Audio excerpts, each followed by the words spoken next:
Hi everyone, hope we are all doing fine. Please bear with me. You're going to be hearing some noise at the background because the kids are playing downstairs. I've tried as much as possible to control the noise, but it should say it go worry. So let's just get into it. I want to share three major things that kill love in marriages. Three major things that kill love in marriages. I'm going to be outlining, I'm going to be mentioning a whole lot of them, but these 3 points, these three major things, I call them major killers of love in marriage. Number one of them is third parties. See, marriage is not a bed of roses like you see in Indian movies, like you read in novels, like you watch in Nigerian movies and all of that. It's not as smooth and sweet and rosy like that. There are going to be so many challenges, some of which will take you by surprise because you had unrealistic expectations. You had painted some pictures in your head and it will be taking you like a dream, like, is this the man I got married to? Is this the woman I got married to?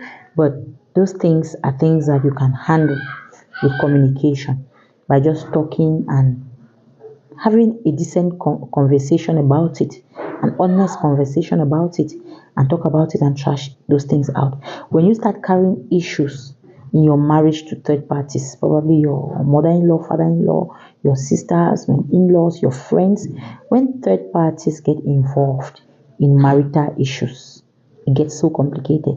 Things that you could handle become so magnified. Like there are even things that you can see and not interpret it from that standpoint. Some people will give you lens for the thing. So please avoid taking your problems like so. Yeah, try as much as possible to manage your issues without bringing in third parties. I know sometimes it gets to a point where you need to talk to someone.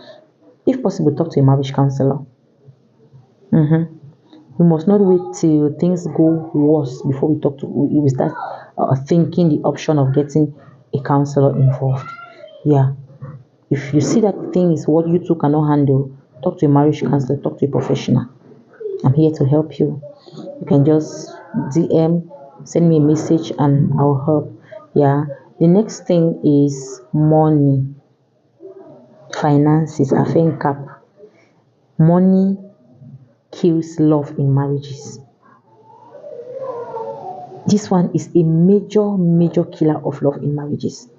When it comes to money, people should have defined boundaries, have defined realistic. Somebody's crying inside. Mother. When it comes to money, be as transparent and honest as you can be.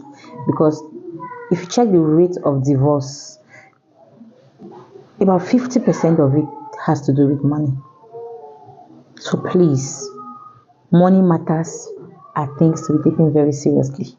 Don't ignore that part.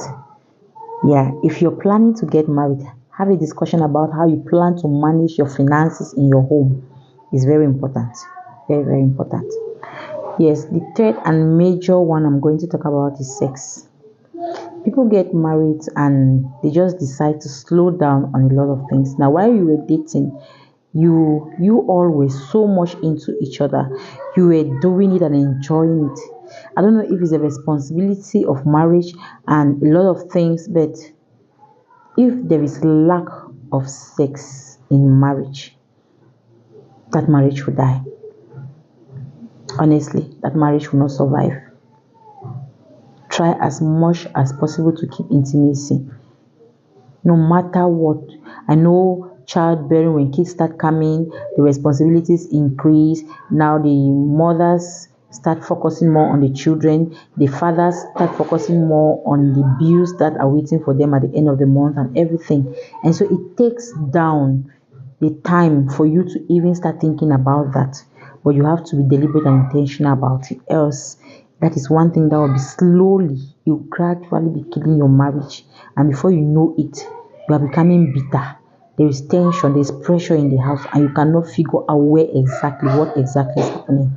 That is when that part, that aspect is not properly handled. So now there are a lot of them that I could be talking about. There are other things that can also help to kill love in marriage. Another one is infidelity. Infidelity can be a major cause why love dies in marriage. I think infidelity should have been one of the major killers of love in marriage. Like it's a deal breaker, complete deal breaker for them. Especially when you trusted your partner so much and then you discover that they are cheating on you, that they are not being faithful. It's enough to break you for a very long time. Some people will even find it very difficult to ever forgive you. Like things will never come back to normal.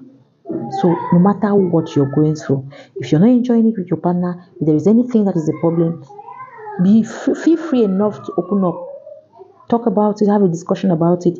You two should work on it.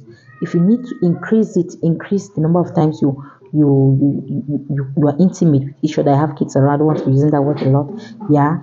If you need to spice things up, plan a vacation, do what it takes to get to that point where you start feeling like, okay, I am so much into this person. There is no need for me to start looking out there and things like that. It is very important. Unforgiveness is another one. Selfishness is another one. So many of them. But those three, the first three that I outlined, I think, are the major killers of love in marriages. So take note of this. I think this particular topic is something that's very elaborate. If I want to go into info on forgiveness, we'll talk and talk and talk. So I just wanted to drop this here. I can make a part 2 of it as I feel it. Thank you so much. God bless you. Like the video, share, follow for more, and keep loving your spouses. It is important. I love love. Bye bye. See you guys in my next one.